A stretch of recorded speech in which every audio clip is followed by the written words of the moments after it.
അതെ അതെ അതെ. ഈ എക്സാലോജിക്കിനെ സംബന്ധിച്ച് എക്സാലോജിക്കുമായിട്ടുള്ള ഇടപാടുകൾ സംബന്ധിച്ച് CMRL രേഖകൾ സൂക്ഷിച്ചേ മതിയാവും. കാരണം CMRL ഇന്റർ സെറ്റിൽമെന്റ് ബോർഡിന്റെ വിധിയിലും അതുപോലെ തന്നെ അതിനു മുമ്പ് PCIT principal commission of income tax Kochi ഈ അന്വേഷണം നടത്തിയ principal commission of income tax Kochi നടത്തിയ അന്വേഷണത്തിലെ റിപ്പോർട്ടിലും അവിടെ ഇന്ന രേഖകൾ അവിടെ ഉണ്ട്. ആ രേഖകൾ SFIയുടെ കയ്യിൽ കിട്ടുമ്പോൾ തീർച്ചയായിട്ടും വീണയുടെ കമ്പനി നൽകിയ സേവനം എന്താണെന്ന് ആർക്കും ബോധ്യപ്പെടും. നമുക്കറിയാലോ, പ്രൊഡക്ഷൻ ആൻഡ് സെയിൽസ്, അതായത് അവിടെ ഉപയോഗിച്ചുകൊണ്ടിരിക്കുന്ന സോഫ്റ്റ്വെയർ മൈക്രോസോഫ്റ്റ് ആണ്. പ്രൊഡക്ഷനും സെയിൽസും നടത്താൻ, മൈക്രോസോഫ്റ്റിന്റെ പ്രൊഡക്ഷനും സെയിൽസും നടത്താൻ എക്സാലോജിക്കെന്ന് മാത്രമല്ല മറ്റൊരു കമ്പനിയും മൈക്രോസോഫ്റ്റ് അനുവദിക്കില്ല. അങ്ങനെ നടത്തിയിട്ടുണ്ടെങ്കിൽ അതിന് മറ്റു വേറൊരു ക്രിമിനൽ കേസുണ്ട്. മാത്രമല്ല, ഇത് അന്വേഷണത്തിന്റെ നാളുകൾ നിങ്ങൾക്കറിയാം. 2020-21 കാലഘട്ടത്തിൽ എന്തുമാത്രം തിരിമറി നടത്തിയിട്ടുണ്ടെന്ന് വളരെ വ്യക്തമല്ലേ. ഈ സമയത്തല്ലേ ഒരിക്കലും കമ്പനീസ് ആക്ട് പ്രകാരം പാലിക്കേണ്ട ഒരു നിയമവും പാലിക്കാതെ ആ കമ്പനി ഡോർമെന്റ് ആക്കാൻ ആപ്ലിക്കേഷൻ കൊടുക്കുന്നു. അത് നിയമവിരുദ്ധമായി നിലവിലുള്ള വസ്തുതകൾ മറച്ചു വെച്ചാൽ കൊടുക്കുന്നത്. അതൊരു വലിയ കുറ്റമാണ്. അത് കൂടാതെ ഇവരുടെ കമ്പനിയിലേക്ക് ട്രാൻസ്ഫർ നടത്തി, അതായത് CMRLന്റെ ഉടമസ്ഥരായ കർത്തയുടെ ഭാര്യ ഉൾപ്പെടെ അദ്ദേഹം ഉൾപ്പെടെ ഡയറക്ടർമാരായിട്ടുള്ള നോൺ ബാങ്കിങ് ഫിനാൻസ് കോർപ്പറേഷനിൽ നിന്നും ഈടില്ലാതെ, അതായത് അൺസെക്യൂർഡ് ലോൺ ഈടില്ലാതെ വിശ്വാസത്തിന്റെ പുറത്ത് മാത്രം 77,80,000 രൂപ വീണയുടെ അക്കൗണ്ടിലേക്ക് വന്നിട്ടുണ്ട്. തിരിച്ചു കൊടുത്തോ നമുക്കറിയില്ല. അതിന്റെ ഡീറ്റെയിൽസ് അറിയാതിരിക്കാൻ empower capital India private limited എന്ന് പറയുന്ന കമ്പനിയെ മാറ്റി എംപവർ എന്റർപ്രൈസസ് ലിമിറ്റഡ് എന്ന കമ്പനിയാക്കി മാറ്റി. അതിനുശേഷം 6 മാസം കഴിഞ്ഞ കമ്പനി തന്നെ NBFC ക്യാൻസൽ ചെയ്ത് കളഞ്ഞിരിക്കുന്നു. ഒരു NBFCക്ക് ലൈസൻസ് കിട്ടാൻ വേണ്ടി ഒത്തിരി ആളുകൾ നമ്മുടെ ഓഫീസിൽ വരെ വന്ന് ചോദിച്ചിട്ടുണ്ട്, എങ്ങനെയെങ്കിലും ഈ NBFC ലൈസൻസിന്റെ പ്രോസസ് അത്ര കോംപ്ലിക്കേറ്റഡ് ആണ്. ഒരു 2 കോടി രൂപ അടുത്ത് ഒരു NBFC ലൈസൻസ് കിട്ടണമെങ്കിൽ അത്രയും ചെലവുണ്ട്. അത്രയും ചെലവുള്ള സ്ഥാപനം വീണയെ രക്ഷിക്കാൻ വേണ്ടി, അല്ലെങ്കിൽ അന്വേഷണത്തിൽ നിന്ന് രക്ഷ നേടാൻ വേണ്ടി ആ NBFC അവര് ഈ കർത്തയുടെ കുടുംബം ആ എംപവർ എന്റർപ്രൈസസ് എന്ന് പറഞ്ഞ പേര് മാറ്റിയ ആ കമ്പനി ക്യാൻസൽ ചെയ്യുന്നു. ഇപ്പോ അന്വേഷണത്തെ തടസ്സപ്പെടുത്താൻ ശ്രമിക്കുന്നു. അങ്ങനെ ഈ ഒളിക്കാനുണ്ട്, മറയ്ക്കാനുണ്ട്, മടിയിൽ കനമുണ്ട്, കൈകൾ ശുദ്ധമല്ല എന്ന് വ്യക്തമാക്കുന്ന നടപടിയാണ് PVയും മകളും ഈ നിമിഷം വരെ സ്വീകരിച്ചിട്ടുള്ളത്. ഒപ്പം തന്നെ ശ്രീ ഷോൺ ജോർജ്, ഈ SFIOയ്ക്ക് കൂടുതൽ രേഖകൾ കൈമാറിയിട്ടുണ്ട് താങ്കൾ പറയുകയുണ്ടായി. ഒരുപക്ഷെ അത് ആ ഏജൻസിക്ക് മാത്രമായിട്ടാണോ അതോ അത് പൊതുജനങ്ങൾ കൂടി വ്യക്തമാകുന്ന രീതിയിൽ അതിൻ്റെ ഒരു നടപടി എന്താണ്? കാരണം കൂടുതൽ നിർണായകമായ വിവരങ്ങൾ കൈമാറിയിട്ടുണ്ട് എന്ന് താങ്കൾ ഇന്ന് പറയുകയുണ്ടായല്ലോ. ഞാൻ എൻ്റെ കയ്യിൽ കിട്ടിയിട്ടുള്ള അല്ലെങ്കിൽ ഞാൻ ശേഖരിച്ചിട്ടുള്ള രേഖകൾ കൃത്യമായി ഞാൻ കോർപ്പറേറ്റ് അഫയേഴ്സ് മന്ത്രാലയത്തിന് ഒന്നാമതായിട്ട് കൈമാറും. അതിന്റെ കോപ്പി SFIO അന്വേഷണം ഏറ്റെടുത്ത സ്ഥിതിക്ക് അതിന്റെ കോപ്പി SFIO ഡയറക്ടർക്ക് കൊടുത്തിട്ടുണ്ട്. കോർപ്പറേറ്റ് അഫയേഴ്സ് മന്ത്രാലയത്തിനും രാവിലെ രേഖകൾ കൈമാറിയിട്ടുണ്ട്. തിങ്കളാഴ്ച കോടതിയിൽ ഞാൻ പൊതുസമൂഹത്തിന് മുമ്പിൽ അത് കൊടുക്കുന്നതിന് മുമ്പ് എനിക്ക് കോടതിയിൽ കൂടെ അത് ഇന്റർവ്യൂ ആപ്ലിക്കേഷൻ ആയിട്ട്, മാത്രമല്ല KSIDC ഈ അന്വേഷണം റദ്ദാക്കണമെന്ന് ആവശ്യപ്പെട്ടുകൊണ്ട് കേരള ഹൈക്കോടതിയിൽ നൽകിയ ഹർജിയിൽ എനിക്ക് കക്ഷി ചേരേണ്ടതായിട്ടുണ്ട്. ഞാൻ ആ കേസിൽ കക്ഷിയല്ല, അതുകൊണ്ട് തന്നെ എനിക്ക് ആ കേസിൽ കക്ഷി ചേരേണ്ടതായിട്ടുണ്ട്. കക്ഷി ചേരുകയും അതുപോലെ തന്നെ നിലവിലുള്ള പരാതിന്മേൽ ഇന്ററിം ആപ്ലിക്കേഷൻ ഒരു IA എന്ന നിലയിൽ എനിക്ക് എൻ്റെ കയ്യിൽ ലഭിച്ചിട്ടുള്ള, പ്രത്യേകിച്ച് KSIDCയെ സംബന്ധിച്ച് അത് എടുത്തു പറയേണ്ട കാര്യമാണ്. KSIDCയെ സംബന്ധിച്ച് KSIDC ഒന്നും അറിഞ്ഞിട്ടില്ല എന്നാ പറയുന്നത്. KSIDCക്ക് എല്ലാം അറിയാമായിരുന്നു. KSIDC CMRLന് ഈ വലിയ കൊള്ളയ്ക്ക് കൂട്ടുനിന്നു എന്ന് തെളിയിക്കാൻ കഴിയുന്ന രേഖകൾ തിങ്കളാഴ്ച ഞാൻ കോടതിയിൽ സമർപ്പിക്കും. ശ്രീ ഷോൺ ജോർജ്, ഒരു കാര്യം കൂടെ പറഞ്ഞോട്ടെ. കാരണം പലരും തങ്ങളെ വിശേഷിപ്പിക്കുന്ന യഥാർത്ഥ പ്രതിപക്ഷം എന്നുള്ള രീതിയിലാണ്. ഇപ്പോൾ പ്രതിപക്ഷം ഒരു അടിയന്തര പ്രമേയമൊക്കെ നിയമസഭയിൽ കൊണ്ടുവന്നു, അതൊരു വിചിത്രമായ വാദം ഉന്നയിച്ച് തള്ളുകയായിരുന്നു നമുക്കറിയാം. പക്ഷെ അങ്ങനെയാണെങ്കിൽ കൂടിയും പ്രതിപക്ഷം ഒരല്പം തണുത്ത നിലപാടാണ് നിയമസഭയിൽ എടുക്കുന്നത് എന്നുള്ള ഒരു ആരോപണം പൊതുവായിട്ടുണ്ട്. അതിനെക്കുറിച്ച് താങ്കൾക്ക് എന്താണ് പറയാനുള്ളത്? ഞാനതിൽ പരാതി പറഞ്ഞിട്ടുള്ള ആളാണ്. കാരണം പ്രതിപക്ഷത്തിനും പ്രതിപക്ഷ നേതാവിനൊക്കെ ഉള്ള ഉത്തരവാദിത്വം എന്ന് പറയുന്നത് ഭരണഘടനാപരമായ ഉത്തരവാദിത്വമാണ്. ശക്തമായ പ്രതിപക്ഷം. ഞാൻ ഒറ്റ കാര്യം പറയും, ഈ ആരോപണം ഉന്നയിക്കുന്നത് കോൺഗ്രസ് ഭരിക്കുന്ന സമയത്ത് CPM ആണെങ്കിൽ എന്ത് നടന്നേനും കേരളത്തിൽ ഒന്ന് ആലോചിച്ച് നോക്കി. മുഖ്യമന്ത്രിയെ നേരിട്ട് വിരൽ ചൂണ്ടുന്ന, മുഖ്യമന്ത്രി പ്രതിയാണെന്ന് എവിഡൻസുകൾ സഹിതം കൃത്യമായ രേഖകൾ സഹിതം ഹൈക്കോടതിയുടെ മുമ്പിൽ ഇരിക്കുന്ന ഒരു വിഷയത്തിൽ ഇന്ന് നടത്തിയ പ്രതികരണമൊക്കെ വളരെ വളരെ നിരാശാജനകമാണ്. ഞാൻ അത്രേ പറയുന്നുള്ളൂ, വളരെ നിരാശാജനകമാണ്.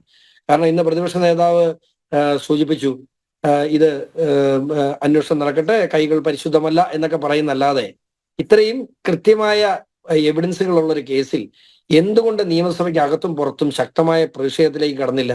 അവിടെ അനുമതി ചോദിച്ചു, അനുമതി കിട്ടിയില്ല. ഇതിനു മുമ്പ് നിയമസഭ നമ്മൾ കണ്ടിട്ടുണ്ട്. പണ്ട് KM മാണി ബഡ്ജറ്റ് അവതരിപ്പിക്കാൻ വന്നപ്പോൾ നടന്ന പ്രക്ഷോഭം കേരളം മുഴുവൻ കണ്ടതാണ്.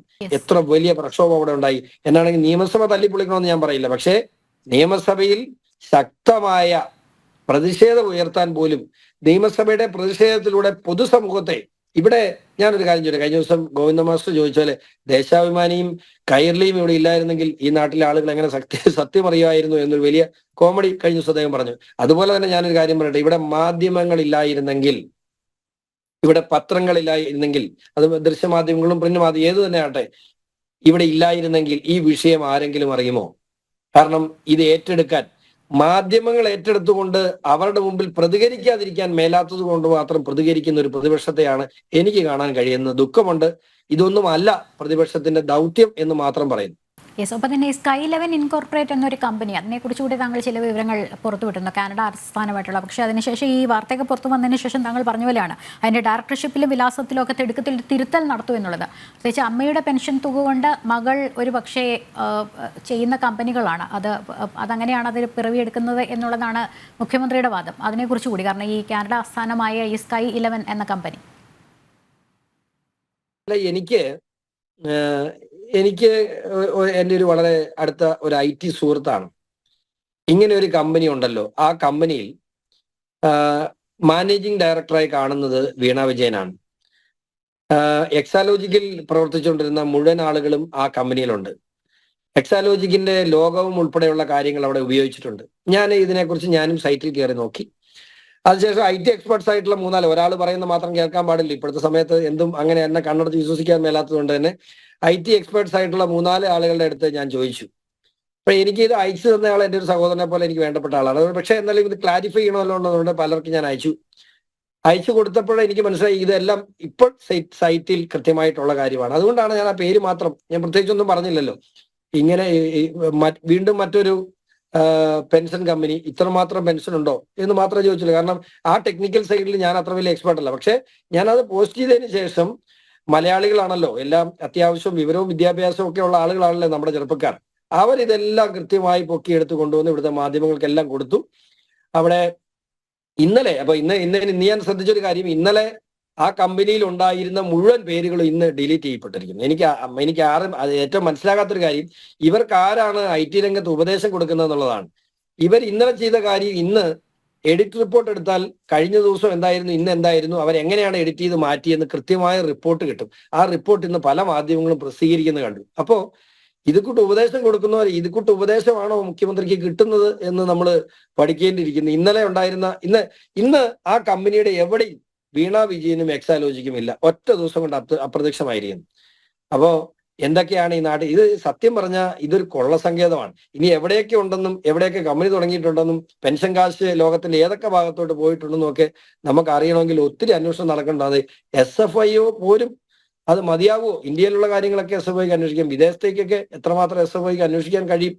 വിദേശ ഏജൻസികളെ, അതായത് ഇന്റർപോൾ ഉൾപ്പെടെയുള്ള ഏജൻസികളെ സഹകരിപ്പിക്കാൻ SFIക്ക് അധികാരമുണ്ടെങ്കിൽ പോലും ഇതുപോലെ ഏതൊക്കെ രാജ്യത്തുണ്ടെന്ന് അറിഞ്ഞാലല്ലേ നമുക്ക് പുറകെ പോകാൻ പറ്റുള്ളൂ. അതുകൊണ്ട് ഈ കൊള്ളസങ്കേതം എവിടെ ചെന്ന് നിൽക്കുമെന്ന് എനിക്കറിയില്ല. പക്ഷെ ഇവിടെ ഈ കൊള്ളസങ്കേതം ഇപ്പൊ പെട്ടു നിൽക്കുകയാണ് എന്നുള്ള കാര്യത്തിൽ ഒരു സംശയം. യെസ്, അതിൽ താങ്കളുടെ കൃത്യമായ ഇടപെടലും അത് തുടക്കത്തിൽ തന്നെ പറഞ്ഞു. താങ്കൾക്കും സമയം പരിമിതമാണ്, മാത്രമല്ല മറ്റ് അതിഥികളിലേക്ക് കൂടി എനിക്ക് പോകേണ്ടതുണ്ട്. ഒറ്റ കാര്യം കൂടി, നമുക്കറിയാം ഈ ഒരു അന്വേഷണവുമായി ബന്ധപ്പെട്ട താങ്കൾ ആദ്യം തന്നെ പറഞ്ഞത് കോടികൾ കട്ടവൻ ഒരു മാങ്ങ കക്കുമ്പോഴായിരിക്കും പിടിക്കപ്പെടുന്നത്. എക്സാലോജിക്ക് അത്തരത്തിലൊരു മാങ്ങയാണ്. എന്തായാലും ഈ ഒരു അന്വേഷണത്തിൽ അല്ലെങ്കിൽ ഈ ഒരു വിഷയത്തിൽ സത്യം വെളിവാകാൻ ഏതറ്റം വരെയും പോകും എന്നുള്ള നിലപാട്. CMRLന്റെ 250 രൂപ വീതമുള്ള 3 ഷെയറുകൾ എടുത്തിട്ടാണല്ലോ താങ്കൾ ഈ ഒരു നിയമ നടപടികളിലേക്ക് ഒരു സാഹചര്യമായി കണ്ടുകൊണ്ട് ഇറങ്ങിയത്.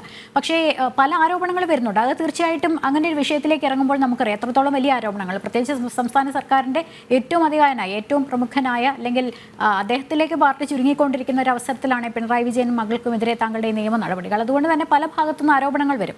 CPM സംസ്ഥാന സെക്രട്ടറി പറഞ്ഞത് അതിനുശേഷം താങ്കളുടെ BJP-യിലേക്കുള്ള രംഗപ്രവേശം, ചിലർ പറയുന്നു കോടിയേരി ബാലകൃഷ്ണന്റെ കുടുംബവുമായിട്ടുള്ള അടുപ്പം, മാത്യു കുഴൽനാടനുമായിട്ടുള്ള അടുപ്പം ഒക്കെ, അങ്ങനെ പല രീതിയിലുള്ള ആരോപണങ്ങൾ വരുന്നുണ്ട്. താങ്കൾക്ക് പ്രചോദനമാകുന്നത് ഇത്തരത്തിലുള്ള പല വിഷയങ്ങളാണെന്ന് പല രീതിയിൽ ആരോപണങ്ങൾ വരുന്നുണ്ട്. എന്തായാലും ഈ സത്യം വെളിവാകാൻ വേണ്ടി നടത്തുന്ന ഈ നിയമ പോരാട്ടം, അതിനെക്കുറിച്ച് കൂടി. ഒന്നാമതായിട്ട് പറഞ്ഞത് ഞാൻ BJP-യിൽ ചേർന്നു എന്നത് സംബന്ധിച്ചാണ്.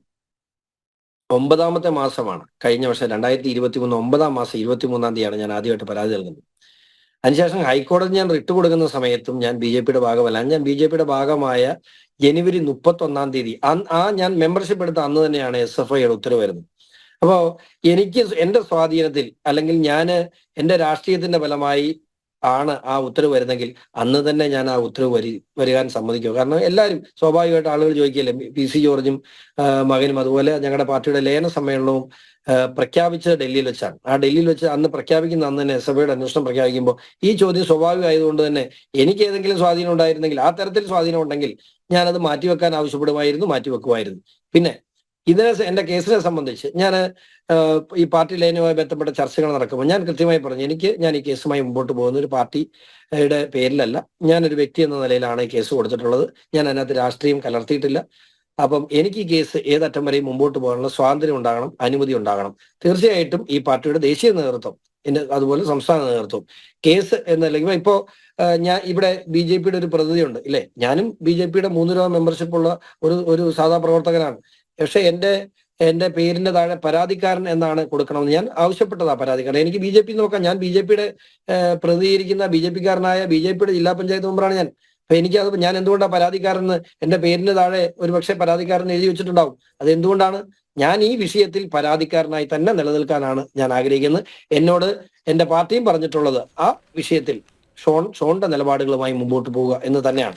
രണ്ടാമത് ബിനീഷിന്റെ കാര്യം ഞാൻ പറഞ്ഞല്ലോ, ഞാൻ പല പ്രാവശ്യം പല ചാനലിൽ പറഞ്ഞിട്ടുള്ള കാര്യമാണ്. ബിനീഷ് ഞാൻ 25 വർഷമായി അടുത്ത സുഹൃത്തുക്കളാണ്. കുഞ്ഞിലെ മുതൽ ഒരുമിച്ച് കളിച്ചു വളർന്നവരാണ്. ഞങ്ങൾ ഒരുമിച്ച് ഏറെക്കുറെ 8 വർഷക്കാലം ഒരുമിച്ച് പഠിച്ചവരാണ്. ആ ബന്ധവും ആത്മബന്ധവും ഞാൻ ബിനീഷും തമ്മിൽ ഇപ്പോഴുണ്ട്. എന്റെ ഓഫീസിൽ 3ാമത്തെ ആൾ എന്ന് പറയുന്നത് ബിനീഷാണ്, ഞാൻ നിരുമാനദാസ്. 2ാമത്തെ ആളും തികഞ്ഞ സഖാവാണ്. അദ്ദേഹവും ഹൈക്കോടതി. അപ്പോ എന്റെ രാഷ്ട്രീയം പരസ്പരം അവർക്ക് അവരുടേതായ സ്പേസും എനിക്ക് എന്റേതായ സ്പേസും രാഷ്ട്രീയപരമായിട്ടുണ്ട്. എനിക്ക് ഈ കേസുമായി മുമ്പോട്ട് പോകാൻ എനിക്ക് വ്യക്തിപരമായ കാരണങ്ങളുണ്ട്, രാഷ്ട്രീയപരമായ കാരണങ്ങളുണ്ട്. അതിനപ്പുറത്ത് പൊതുപ്രവർത്തകൻ എന്നാൽ ഞാൻ ഒരു സ്റ്റേജ് വരെ, ഞാൻ പറഞ്ഞല്ലോ പല കാരണങ്ങൾ കൊണ്ടാണ് ഒരു സ്റ്റേജ് വരെ ഞാൻ പോയതെങ്കിൽ എന്നെ കേരള സമൂഹത്തിൽ ഒരു വലിയ വിഭാഗം ഈ വിഷയത്തിൽ എന്നെ വിശ്വസിക്കുന്നു. അതുകൊണ്ട് തന്നെ എനിക്ക് ഇത് ഏതറ്റം വരെ പോയേ മതിയാവും. അതിനകത്ത് ഞാൻ ഈ വിഷയത്തിൽ എനിക്ക് എന്ത് നഷ്ടം വന്നാലും ഞാൻ അത് സഹിക്കാൻ തയ്യാറാണ്.